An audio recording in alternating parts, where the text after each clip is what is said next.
I'm finally back, and it's time to look at even more Godzilla games. This is a video I would have loved to make immediately after the first Godzilla games video, but I wanted to really gather a worthy list for a part 2. It really was a challenge to find more quality games, only because I did so many in the first video. What also took so long was gathering these games over the course of a couple of months, but it was worth it. Last time we went through 17 titles that showed us the good, the bad, and the downright terrible.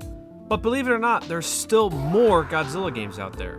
This time, I got 11 more Godzilla games to share with you, so sit back, relax, and let's dive into the next stage in the evolution of Godzilla gaming. Okay, this is Godzilla vs. 3 Giant Monsters on the MSX. This is the oldest Godzilla game that I could find, coming out in 1984. Because I believe in authenticity, I did get an MSX, and yes, it does work. This is all real gameplay for a game that is 42 years old. I'm proud to say that I used an emulator for only 2 games this entire video. But look at this thing, it's like a relic. Debuting in 1983, the MSX was the de facto Japanese platform from game studios like Konami and Hudson Soft. There are many variations of the MSX, and the one I own is the Casio MSX Personal Computer PV16. That's a mouthful. There isn't a controller, just a keyboard and a slot to put the game pack in. Isn't it crazy how far we come with gaming? But enough of that, let's get to the game. Alright, here we go. To start the game, you hit track 1 on the keyboard at the main menu, and then the game begins. But look at this thing. No controller or anything, just a keyboard. For being a game from 1984, the sprites look pretty good. Kinda like the Atari 2600. In this game, Godzilla fights 3 monsters, Megalon, Kumonga, and Ghidorah, hence the 3 giant monsters in the title. Godzilla's only attack is his atomic breath, so you wait for Megalon here to get near you and then you hit the spacebar to fire your attack. It ranges on how many hits Megalon has to take before you defeat him, but the magic number seems to be 8 to 10 hits. Sometimes Megalon will spawn on top of you and immediately kill you, which isn't fair. Like at all. Luckily, you have 4 lives for the entire run, which you can see right here. Once you slay Megalon, 2 Kumongas show up from the holes Megalon has been burrowing from.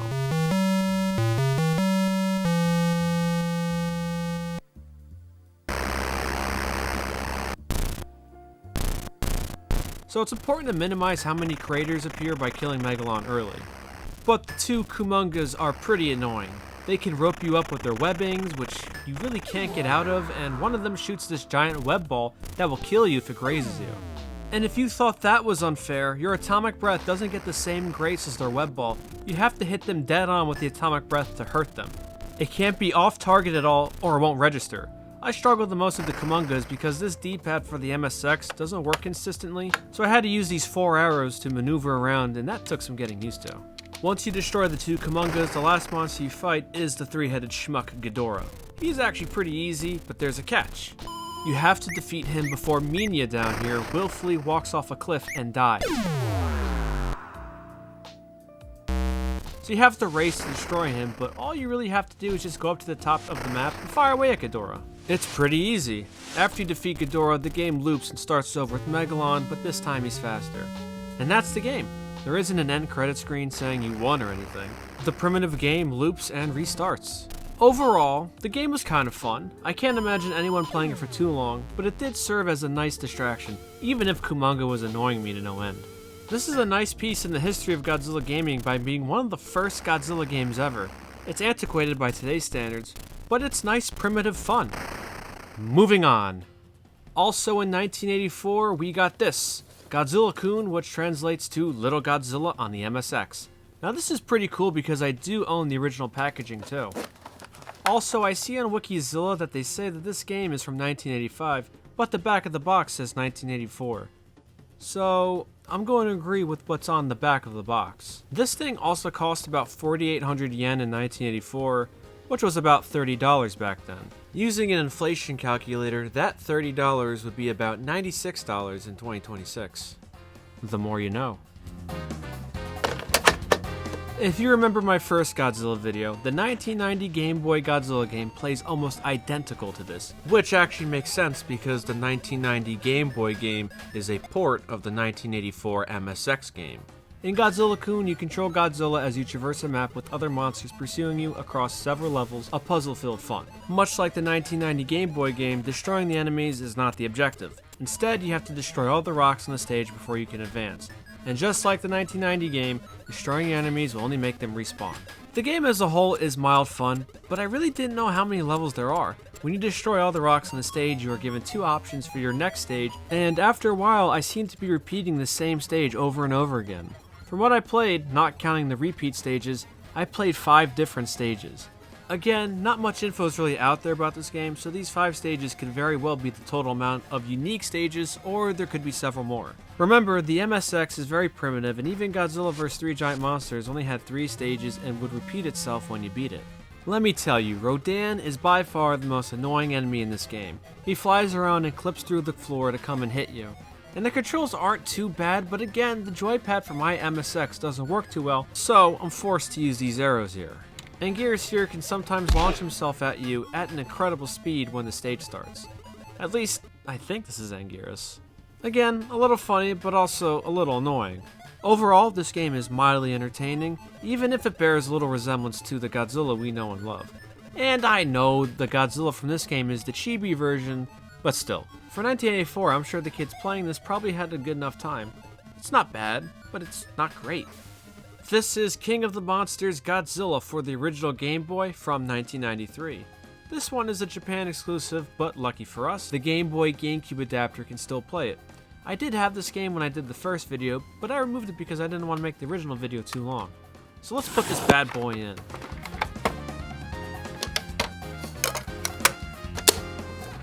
In this game, you play as Godzilla in a side-scrolling adventure where you destroy ships, air support, and other monsters across 5 levels. The monsters are also interspersed throughout the level, and there are a lot of them running around. One odd thing in this game is Godzilla's health bar, which is the same as his energy bar. You lose energy when you use your atomic breath, and when you get hit. That's a little messed up. The only way to heal is to completely stop, and let me tell you, you'll be stopping every second to heal. You also get some health back from defeating monsters too. For 1993, there are a lot of Godzilla monsters in this game, and for being a Game Boy game, they all look pretty good. Godzilla does too, despite only his leg being colored blue. So how is the game? Well, it's pretty fine I guess for the time. The gameplay is simple and straightforward. The level design is also more varied too, you're not just walking in a straight line. And each monster has their own basic attack patterns, and while the AI is simple, it's still cool that you're not just punching enemies over and over. Some charge you, some fire projectiles, some try to bait your jump, you get the idea. While the game is charming, the healing mechanic where you have to remove yourself from any action and slowly wait to heal really breaks the game's pace. Godzilla needs a breather every 5 seconds or so. This game really should have had more health drops throughout the levels, or just have Godzilla slowly heal automatically. I wasn't able to beat all of the levels because the game can be a little difficult, from the constant bombings from the military to the monsters being surprisingly hard. As it stands, this is probably the best of the original 2 Godzilla Game Boy games I played, which isn't really saying much when the other one was a puzzle game, but I enjoyed playing it for the most part.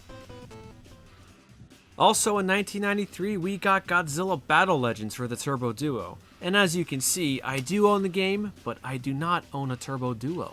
Those things are really expensive in the second-hand market, so I had to use an emulator. Out of all the Godzilla games I played in both videos, this game and another were the only ones I used an emulator for. But I could still show you the game case and the manual too. This game is the predecessor to Godzilla Kaiju Daikessen on the Super Famicom, where it's also a monster tournament fighter game. This is the first time I played this game, and let me tell you, this game annoyed me. For starters, I was actually able to use a PS4 controller on the emulator I was using, which was pretty cool. In this game, there are 6 levels where you battle a monster. Before each new level, you choose between 2 monsters to fight. Depending on the era of the monster you fight, Godzilla's appearance changes too. Like when you fight Anguirus, Godzilla has his 1955 design. When you fight Megalon, it's Godzilla's 1973 design. And when you fight King Ghidorah for the second time, it's his Heisei 1991 design. And this is actually a really cool addition. The arenas are also from the movies too. Like when you fight Megalon, you can see Gigan and Jet Jaguar fighting in the background. These are all neat little touches to the game, and I wish more Godzilla games had this level of detail to them. However, this game can be pretty brutal. This was my first time playing the game and I chose easy mode, but boy was I in for a treat. For being on easy mode, the AI is pretty unforgiving. The AI can read your moves and it knows when to punish you. In my first recording session, I only managed to beat Anguirus. Gigan and Ghidorah for the second level were just bullying me. To be fair, I did try combos, but I'm just terrible at this game. I also believe that the emulator for this game must have not been reading my inputs properly. My only real strategy was to use Godzilla's tail swipe move, which is pretty strong. It knocks the enemies off their feet and allows you to attack them more. But I rage quit the first time, I was so upset. After cooling off, I returned a day later and went on a legendary run. I beat Ghidorah on stage 2, then beat Megalon and Mechagodzilla on my first try on stages 3 and 4 respectively. In stage 5, I fought Batra, but he kept on beating me.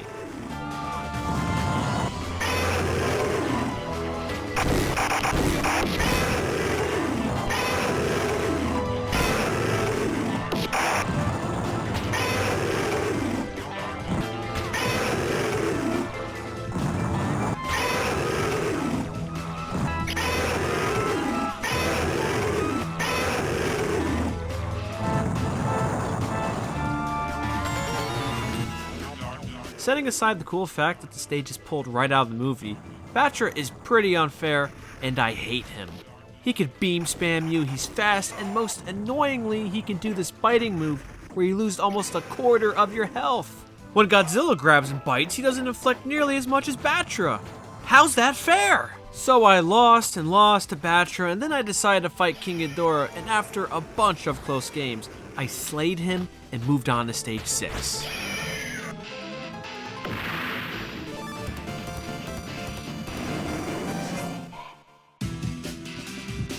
Depending on the score, you get to choose your enemy for stage 6. But the thing is, I lost so many points constantly rematching Batra, so I didn't have a shot to fight anything else other than the Super X2. And I destroyed that thing on my first try. After so much frustration, I beat the game. The game is graphically impressive for the time. I love the sceneries of each level as it's a visual callback from all the films.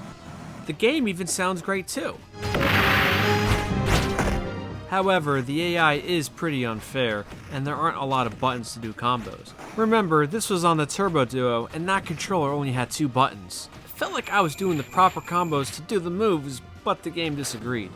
You have to always wait a beat, then you can perform your combo, but you have to do it perfectly for it to register. I don't know if that's factual, but it did feel like that for me on the emulator I used. Speaking of which, I'll link that site in case you want to try this game. As it stands, Godzilla Battle Legends is a gorgeous love letter to Godzilla for the time, but it loses standing with me with its brutal AI. But overall, it's a fun Godzilla tournament game. I think this game looks and sounds better than Godzilla Kaiju Daikessen, but I think I'll take Godzilla Kaiju Daikessen over this. The controls in that game were infinitely better. Still not a bad Godzilla game, just a frustrating one. But Godzilla's design changes are a very nice touch. Check the game out if you want. Now this game, Godzilla Archipelago Shock, was in the first video as a brief mention. At the time, I didn't have a Japanese Sega Saturn, but I have acquired one since. So let's pop this bad boy in.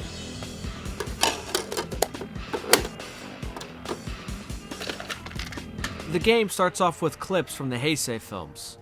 Pretty cool. The game is a battle simulation, so you don't play as Godzilla or any other monsters. You control the military and try to stop and destroy the monsters that show up. It's a more polished version of Godzilla 2 War of the Monsters from the NES. The graphics are good for its time, but this game is a slog. There are lots of dialogue boxes and people talking which really bog down the gameplay. The premise is pretty self-explanatory. Monsters are attacking Japan and the humans have to stop them. We don't need all this needless exposition. I completed the first 2 levels of this game by not really doing anything. From what I can tell, the stages have at least 2 monsters, and the 2 monsters usually engage and kill each other. Then, when Godzilla is left standing, you send the military after him, and then they say Godzilla lost his will to fight, and you clear the stage. On stage 1, Godzilla and Anguirus engaged each other pretty quickly, and Godzilla killed Anguirus before I scared him away with the military.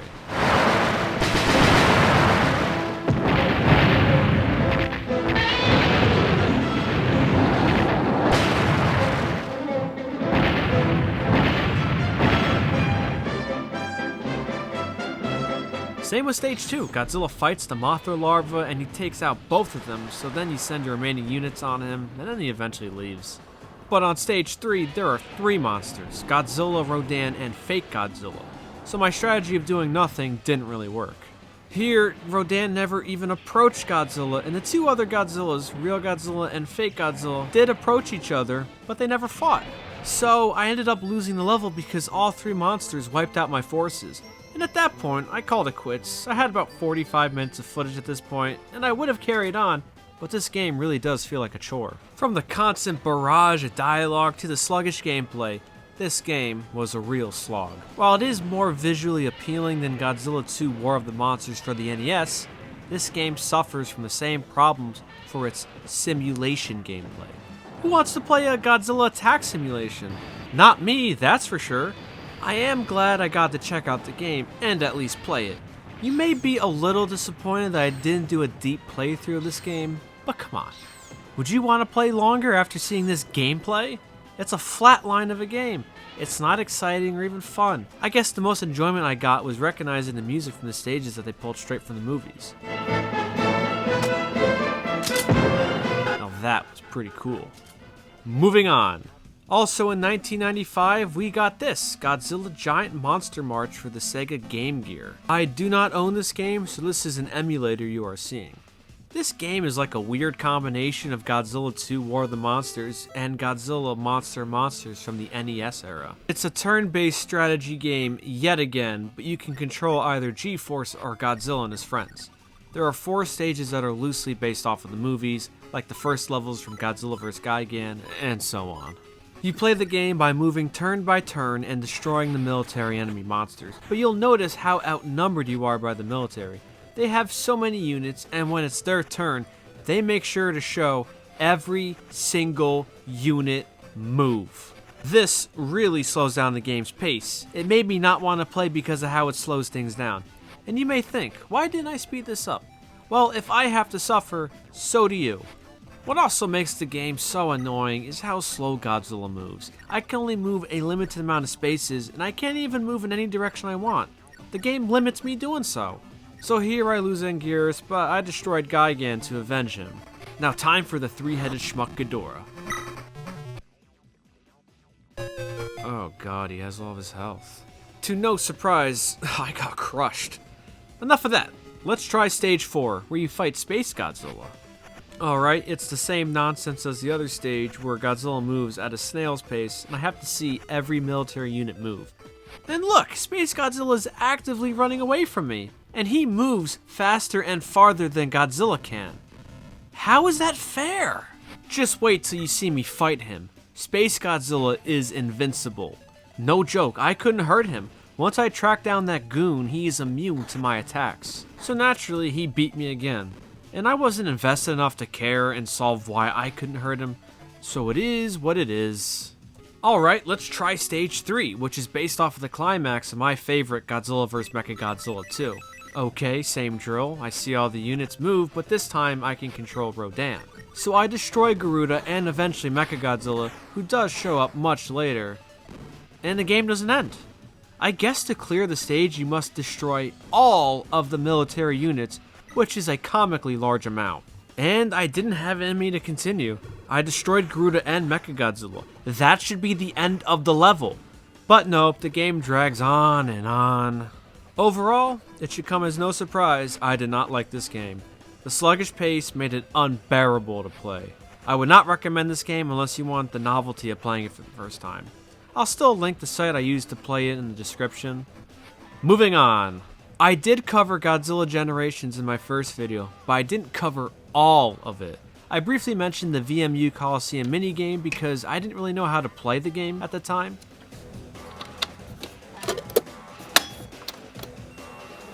For starters, you need a Godzilla-themed VMU to access this, and I actually do.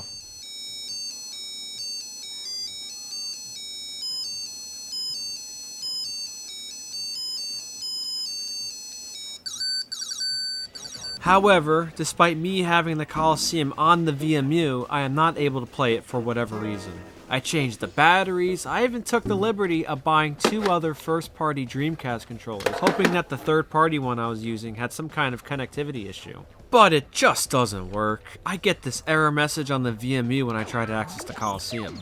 It might be a problem with the VMU itself, where it just doesn't have the battery life anymore to play this game, because remember, this thing's from 1998. It's 28 years old, and you do most of the playing on the VMU for this, kinda like a Tamagotchi. So you might be disappointed that I'm not able to show gameplay for this feature on Godzilla Generations. But no, I really did try. I changed the batteries, I bought 2 extra Dreamcast controllers, but nothing I did worked. So, sorry. This is Godzilla Trading Battle for the original PlayStation. So let's pop this in.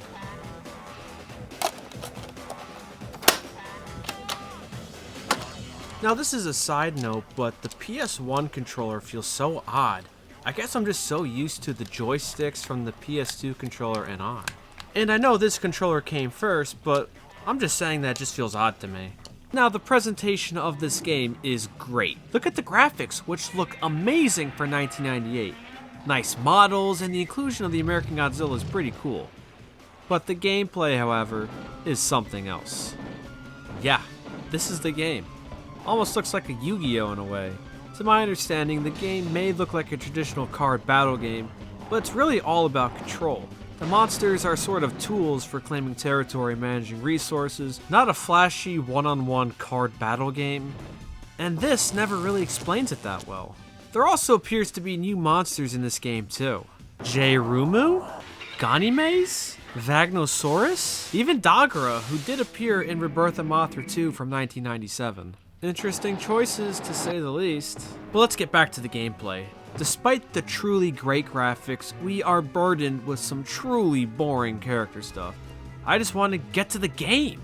From my understanding, there seems to be faction in this game, and they're trying to control Godzilla, which itself isn't a bad idea. It's just a little odd that the gameplay is a strategy board game. It is nothing dramatic or fast-paced. Anyway, when I was playing it, I thought it would be straightforward, but nope. As I said earlier, this game is all about controlling territory. I only won once, and I essentially let the computer come to me and I managed to fight off their attack. But if I'm being honest, I didn't really know what I was doing.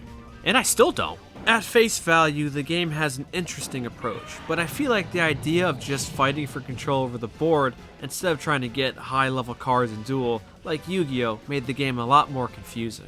At least for me. I did not really enjoy this game. Maybe it's because I was expecting more action from a Godzilla game, but I don't know. It seems like at the time, Toho, or whoever controlled the Godzilla game license, were always trying to find new and creative ways to deliver a Godzilla game, which isn't necessarily a bad thing, but always seemed to be at odds with what the fans and gamers wanted. But I would still say to check this game out. It's a total change from the fighting and other strategy-based Godzilla games, so maybe you'll find more enjoyment than me with this game's unique style. Moving on. This right here is City Shrouded in Shadow, which came out on the PS4 in 2017. I did tease this game in the first video, so here it is. This is our first game that is not an official Godzilla game. Instead, Godzilla is sporadically involved with the game's story. So is Gamera.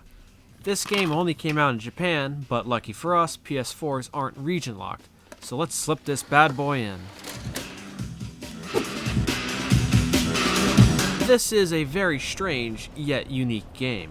You control a human who is desperately trying to survive an onslaught of monster attacks in Japan.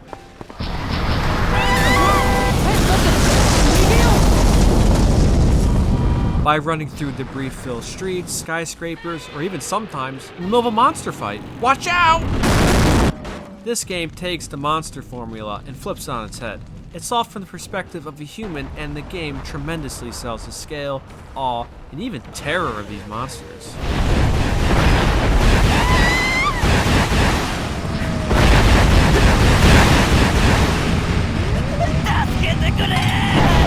This is actually pretty cool. The plot isn't anything special. It seems to be more of an RPG where you can interact and talk to people, with different outcomes happening depending on the dialogue options. I have these guys chasing me and they want to kill me. They chase me through all of this monster chaos. Talk about dedication. There are a lot of monsters in this game, and forgive me if I don't name them all because I don't even know all of them. I know this is Ultraman here and some of his cohorts. I think this is from the anime Neon Genesis Evangelion. But of course, the only reason why this game is on this video is because Godzilla, Ghidorah, Mothra, Kiryu, and Batra all make appearances. And their levels are a lot of fun. Gamera, Gauss, and the Legion soldiers all make an appearance too. Again, the human POV is so well done, especially when you're right next to the monsters and it's just a cacophony of noise. However, the gameplay is just okay. The controls aren't the best and the movements for the main character are kinda bad. I've seen people complain about the graphics, but to me, I don't really care about how a game looks. Now, if it looked like a Dreamcast game on the PS4, then that would be a problem.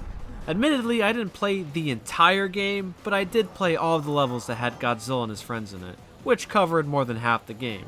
I played 13 out of the 17 levels to be exact. Besides, to me, the beginning of the game was the most exciting because the monster stuff happens out of nowhere and there really was a feeling of confusion and terror. Overall, this is a strange, imperfect monster survival game, but it can be a lot of fun and it really nails down the scale and the POV of a human caught in the middle of a monster attack. It could have been even better if they helped refine the controls a little bit more, but still, it's mostly enjoyable. So... Next. Continuing the trend of not being an official Godzilla game, this is GigaBash, which came out in 2022. It's your standard monster fighting game where you can do different game modes with these generic monsters. There's a story mode, an arcade mode, battle mode, and onslaught mode. Lots of game modes to entertain any player, but of course, the only reason this game is again included is because a Godzilla DLC was released where you could play as Godzilla, Hedorah, Kiryu, Ghidorah, Gigan, and Destoroyah. They all have unique moves and nice callbacks to their respective movies. For what it is, it's mostly fun. Now, it isn't quite the same style of Godzilla Destroy All Monsters Melee or even Godzilla Save the Earth because in those games, the monsters felt heavier and more powerful.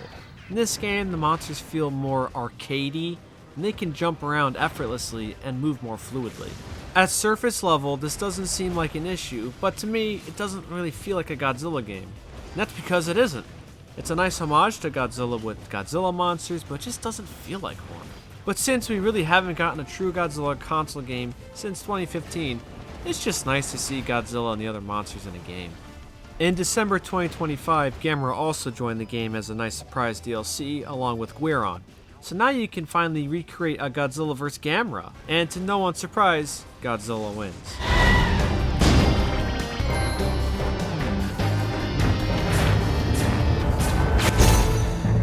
GigaBash is a lot of fun, but it's not a game I would get if it didn't have Godzilla in it. But it's still a well-made and fun game. It's fast-paced, easy to play, and a lot of fun genuinely. It's on multiple platforms, so check it out. And so we are here, the last game on our list, Godzilla Save the Earth Melee. This game isn't an officially licensed Godzilla game. Instead, it's made by fans and modders. An upgraded version of Godzilla Save the Earth with Godzilla Destroy All Monsters faster gameplay, this game certainly lives up to its name. Now, I don't know if this is the most up-to-date version, but I'll make sure to link everything to give proper credit to those who made it. The game emphasizes combat and combos a lot more than the original games, which can be a good and bad thing because the original games nerfed certain things in the name of balance. But if you like combo-heavy games, then you'll have no problem. The game boasts a tremendous graphical upgrade, which should really go without saying because this was released about 20 years after the original. But one thing I really do love about the game is the usage of the movie sound effects. Much like Godzilla on the PS4, using the movie-accurate sound effects makes it feel so much like the movies, which I love. For some reason, the game ran a little slower whenever I was recording with OBS, but when I play and don't record, it runs perfectly. The game has 11 monsters to pick from: Kiryu, Super Mechagodzilla, Fire Rodan, Gigan, Orga, Godzilla, Jaguar, Megalon, Megaguirus, Space Godzilla, and Destoroyah. All of the monsters here boast movie-accurate looks, not the Atari color schemes. And the models for all of the monsters look great. I don't know if this roster is final. I actually got this mod in April 2025, and there's a chance I didn't update it. So I don't know if any other monsters have been added since. The gameplay is as advertised, a faster, more combo-heavy Godzilla Save the Earth, and that's really it. Aside from the technical feat of being made by fans and modders, which is a great feat, I don't want to undersell that in any way, the game doesn't really offer much else. It's a very well polished Godzilla Save the Earth, but what's really cool about this game is the attention to detail they put on the monsters. In addition to movie accurate moves and sounds, they also put in nice references to the movies too. Godzilla can do this big jump and land on a monster, just like what he did in Godzilla vs. Mechagodzilla.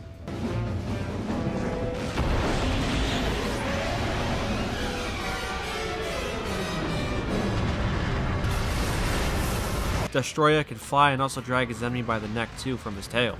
Gigan's teleport has this diamond look to it, which is from the movies. I wonder what the future plans are for this game. Are they going to add more monsters? Are all of the monsters from the base game returning, plus new ones? That remains to be seen, but I would definitely update my game and play it if that's the case. Overall, this is a well done mod that can be a little fun, but I didn't really find myself playing it for too long. There's only versus mode and melee. There's not an adventure mode, and I won't fault them on not including that because I can't imagine how much of a pain this game was to make it work, but to me, the game doesn't really have any long-term appeal. But don't get me wrong, I like the mod. The team behind this did a tremendous job with updating and refining the gameplay. It's just not really for me because I never really had an issue with the gameplay for Godzilla Save the Earth. I talked about how the gameplay was a step down from Destroy All Monsters Melee in my last video. I would still recommend this to any Godzilla fan out there who wants to experience a well-made fan mod. Maybe you'll have more fun than me. Welp, that's the video. I hope you enjoyed watching me talk about and review 27 Godzilla video games across 2 videos. Maybe I'll do a part 3 that centers around fan Godzilla games only? I don't know, because I really did go out of my way to get all of the Godzilla games, even the obscure ones. Or maybe I could just do monster games in general, that include Gamera too. Who knows? But thanks for watching and be sure to subscribe if you like this kind of content. There'll be more Godzilla content coming soon.